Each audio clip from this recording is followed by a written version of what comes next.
जिसे कुछ लोग मौज का साथी कहते हैं, कुछ लोग मन का दर्द भुलाने का इलाज। वही कुछ लोग कहते हैं यह तो भगवान का प्रसाद है। शाम ढलती है और शहर के कोने कोने में एक ही आवाज घूमती है, भाई छोटी या बड़ी। शराब एक ऐसा अमृत जिसने न जाने कितनों को मोक्ष दिया है। हमारे शास्त्रों में भी कहा गया है, सोम सोमपानम प्रियते देवये, अर्थात सोम यानी शराब देवताओं को प्रिय है, जिसे इंद्र समेत कई देवता मजे के लिए पिया करते थे। अलग अलग धर्मों में भी शराब के कई फायदे बताए गए हैं, यहाँ तक कि विज्ञान भी इसके लाभ गिनवाता है। पर फिर बीते कुछ दशकों में ऐसा क्या हुआ कि यह प्रश्न उठने लगा, शराब विष या अमृत? जहाँ एक तरफ लोग कहते हैं यह तो लाइफस्टाइल है, वहीं दूसरी तरफ अस्पताल के आईसीयू में कोई लिवर ट्रांसप्लांट का इंतजार कर रहा होता है। लेकिन सवाल यह है, क्या दारू वास्तव में जीवन का रंग है या वह रंग है जो जीवन से रंग ही छीन लेता है? आज हम इसकी कहानी समझेंगे, धर्म के नजरिए से, इतिहास के गवाहों से और विज्ञान के प्रमाणों से। तो चलिए जानते हैं शराब की असली सच्चाई। लेकिन आखिर में फैसला आपका होगा, शराब विष या अमृत।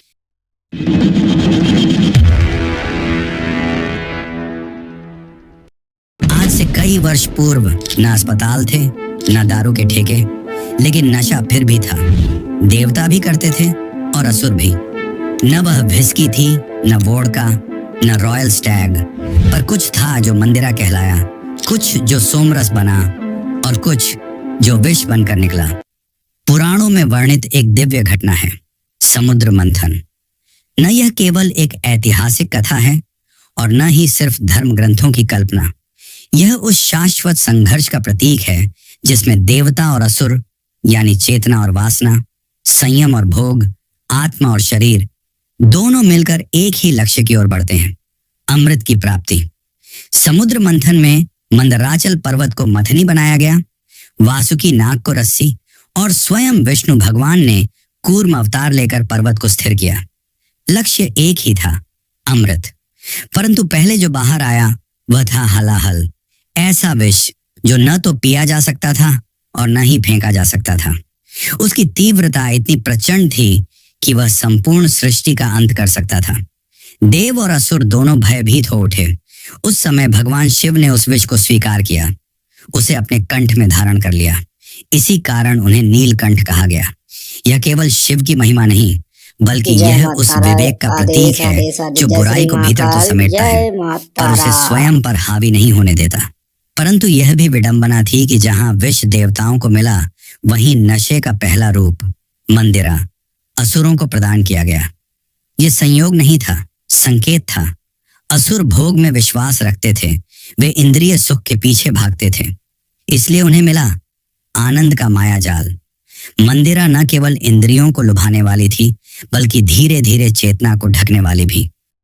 वेद में जिसका वर्णन इस प्रकार किया गया है, सोमम मन्यते पपिवान अमृतम, सोमम मन्यते पपिवान ब्रह्म। जो सोमरस का पान करता है वह मानता है कि उसने अमृत पी लिया, स्वयं ब्रह्म ज्ञान को छू लिया। सोमरस एक औषधीय, आध्यात्मिक और मानसिक शक्ति देने वाला पेय था। संयम, साधना और यज्ञ की अग्नि में पवित्र होने के बाद ही इसकी प्राप्ति होती थी। यह केवल रस नहीं था, यह एक स्थिति थी, दिव्यता की, जागरूकता की, शक्ति और ज्ञान की। अब प्रश्न उठता है, जब समुद्र मंथन में अमृत भी निकला और विष भी, तो क्या शराब एक दिव्य वरदान है या अंधकार का दरवाजा?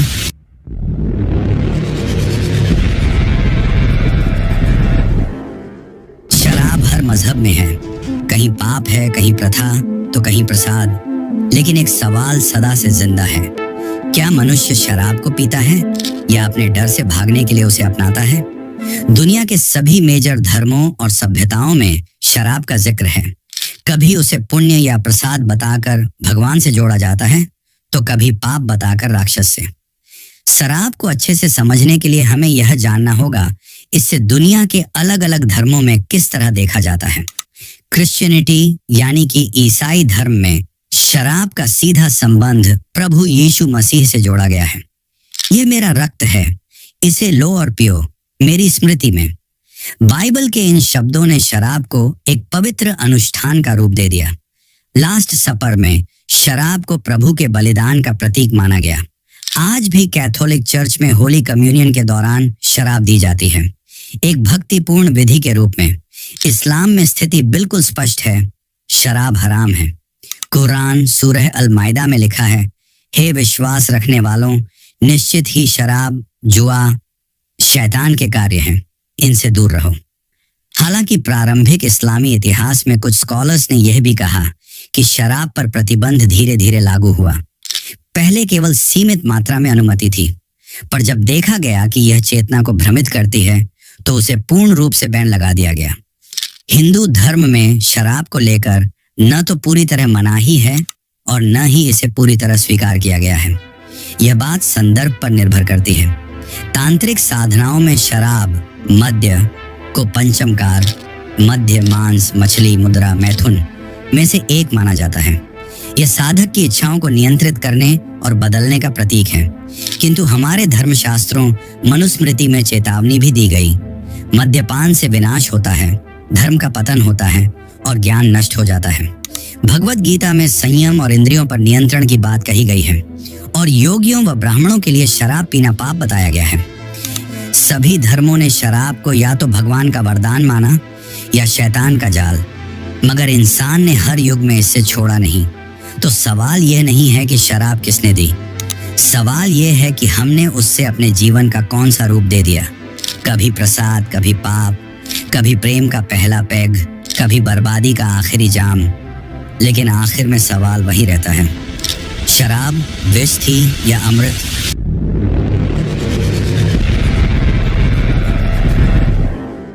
इंसान पीता नहीं, केमिकल रिएक्शन होती है।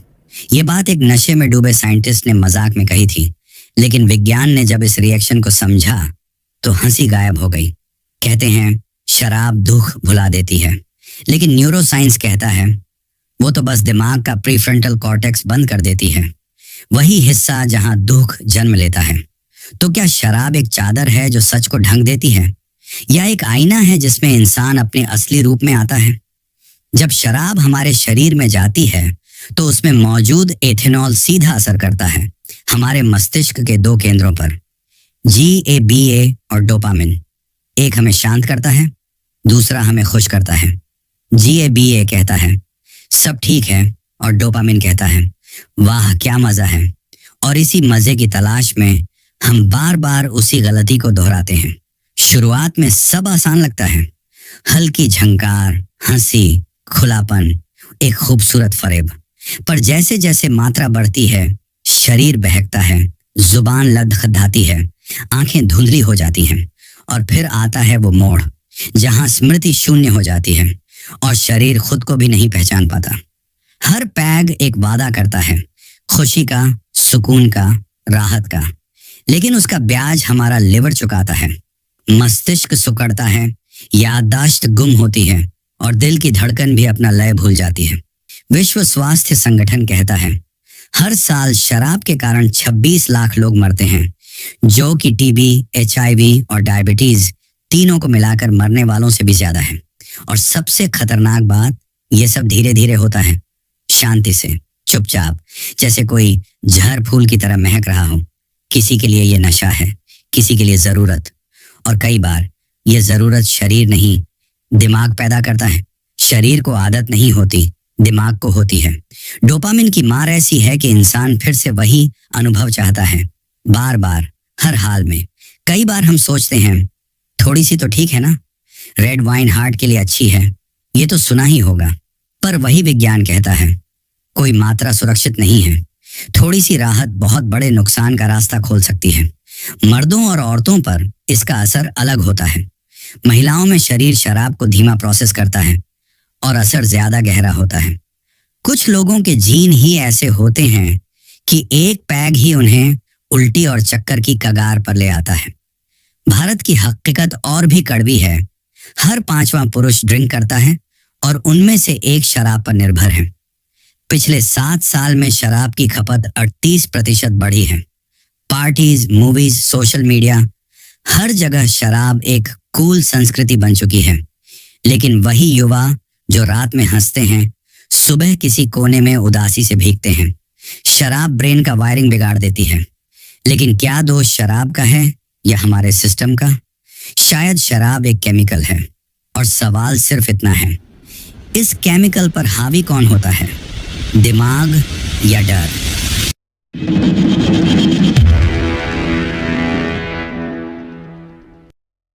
दुख तो सबके पास है। किसी के लिए शराब मरहम है तो किसी के लिए वही दुख का असली कारण। कहते हैं बस शराब वो दोस्त है जो गम में साथ नहीं छोड़ती, लेकिन क्या दर्द का साथ निभाना ही इलाज होता है? कभी देखा है उस इंसान को जो खामोश बैठा है, एक ग्लास लिए अकेला, उसके चेहरे पर सुकून है या बेचैनी?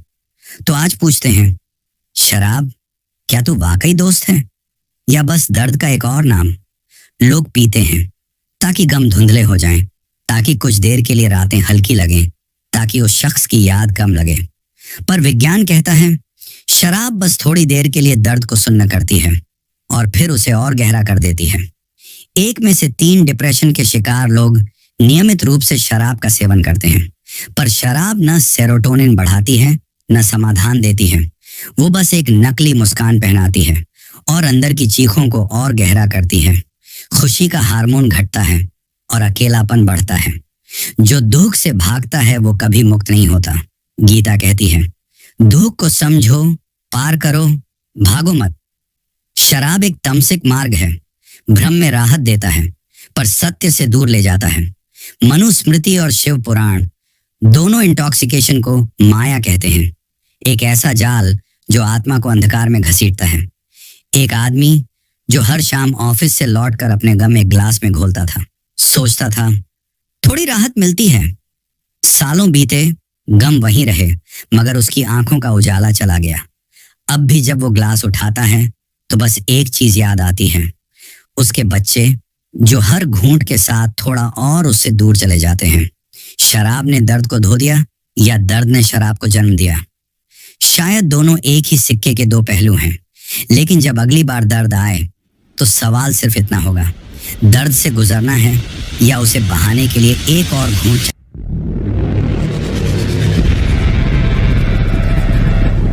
चाहिए? जब एक घूंट सिर्फ तुम्हें नहीं, तुम्हारे परिवार, समाज और नस्लों को चोट पहुंचाता है, ये जहर केवल शरीर में नहीं उतरता, ये रिश्तों में फैलता है और पूरी पीढ़ियों को अंधेरे में धकेल देता है। 2024 तक भारत में 16 करोड़ से अधिक लोग नियमित शराब पीने वाले बन चुके हैं। हर साल 3 लाख से अधिक मौतें लीवर फेल होने से, सड़क हादसों में या शराब से जुड़े अपराधों में। घरों में तूफान, बचपन में डर और दर्द। 40% घरेलू हिंसा की जड़ शराब। बच्चों के मानसिक तनाव का बड़ा कारण माता पिता की लत। एक पैक जो केवल स्वाद नहीं लाता, वो लाता है रोना, छिपाना और बर्बादी। शादी हो या शोक, जश्न हो या गुस्सा, हर जगह एक ही हल, शराब। एक सामाजिक प्रवृत्ति बन चुकी है। थोड़ा एंजॉय तो बनता है ना यार। ये मजाक नहीं है, ये एक सामाजिक सम्मोहन है जिसमें हम हर जश्न को बर्बादी के दरवाजे से जोड़ने लगे हैं। एक नशा सिर्फ एक व्यक्ति को नहीं, उसके 4-5 परिजनों को भी चोट पहुंचाता है। भावनात्मक दुख, आर्थिक संकट और शारीरिक हिंसा। नशा कभी अकेला नहीं आता, वो साथ लाता है टूटी मुस्कानें, बेचैनी और वो खामोशी जिसमें चीखें छिपी होती हैं। कानून ने कई राज्यों में शराब पर प्रतिबंध लगाया, जैसे बिहार, गुजरात, पर काला बाजार फिर भी जिंदा है। क्या कानून से पहले नैतिकता की जरूरत नहीं है? क्या यही आजादी है जिसमें हम दूसरों की जिंदगी भी जोखिम में डाल देते हैं? पर हल केवल भाषणों में नहीं है, समाधान है शिक्षा, जागरूकता और समाज का समर्थन। स्कूलों में शुरुआती शिक्षा, कार्यालयों में नशा मुक्ति परामर्श, तकनीक का सहारा, मोबाइल अनुप्रयोग जो नशा छोड़ने में मदद करें, और गांव-गांव में जागरूकता अभियान। ये लड़ाई नीतियों की नहीं, नियत की है। सुरक्षा केवल हेलमेट से नहीं होती, सोच से होती है। जब तुम पीते हो, सिर्फ तुम नहीं गिरते, तुम्हारे साथ गिरता है तुम्हारा परिवार, तुम्हारा भरोसा, तुम्हारा भविष्य। एक बोतल जो केवल नशे में नहीं, जिंदगी में भी आग लगा देती है। ये अमृत नहीं है, एक मुसीबत है जो पीढ़ी दर पीढ़ी फैलती जा रही है। ये कोई देवता नहीं, ये एक राक्षस है जो सुकून के कपड़े पहनकर हमारे सामने आता है।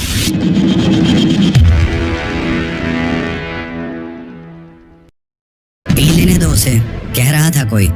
जिंदगी की सुलगती चादरों में एक ठंडी सी चिंगारी छोड़ जाने दो। पर उसने जिस प्याले में प्यार ढूंढा, जिस्म में भरोसा देखा, आज उसी प्याले ने उसका घर उजाड़ दिया। शराब किसी की राहत तो किसी का रोना, कभी मित्र की तरह गले लगती है तो कभी दुश्मन की तरह छुरा घोंप देती है। कभी इसे देवताओं की थाली में परोसा गया तो कभी इंसान की बर्बादी की थाली में छलकाया गया। हमने देखा इतिहास में इसका स्थान, धर्म में इसकी सीमा, विज्ञान में इसका सच और समाज में इसका असर। हर हिस्से में एक ही सच्चाई उभरती है। शराब सिर्फ शरीर को नहीं, रिश्तों को, सोच को और संपूर्ण जीवन को झड़ दे देती है। तो सवाल ये नहीं कि शराब पीनी चाहिए या नहीं, सवाल ये है, क्या आपकी आजादी किसी और की तकदीर को बर्बाद कर रही है? क्या आपका एक पैग किसी बच्चे की मुस्कान छीन रहा है? क्या आप शराब पर काबू रखते हैं या शराब ने आपको बांध रखा है? अब फैसला आपका है। पर अगर इस बात ने दिल को छुआ हो, अगर किसी दोस्त, भाई या बहन की आंखें खोलने का मन हो, तो बस 3 काम करना। लाइक करो ताकि ये आवाज और ऊंची गूंजे कमेंट करो। शराब साथी या सर्वनाश, और सब्सक्राइब कर लो।